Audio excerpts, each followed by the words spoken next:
ra được cục lắm này. Nó ra được cục lắm này. Thế với là hai đôi. Em phải kết đôi luôn.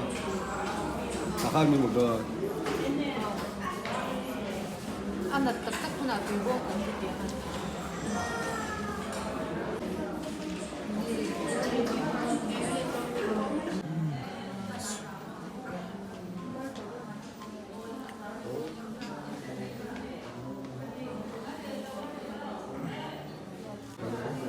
Video in Kalani YouTube पर आते हैं YouTube पर आते हैं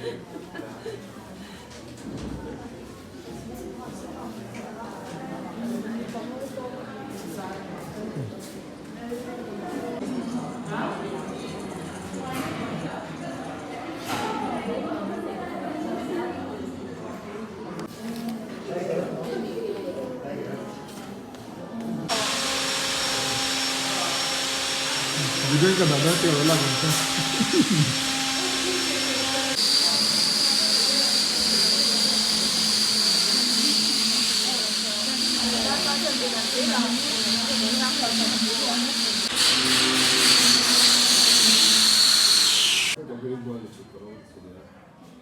còn chung cái giấy vẫn cả như bằng ấy bằng cái này có sự lâu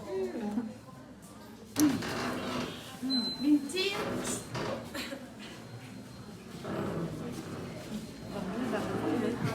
đây rồi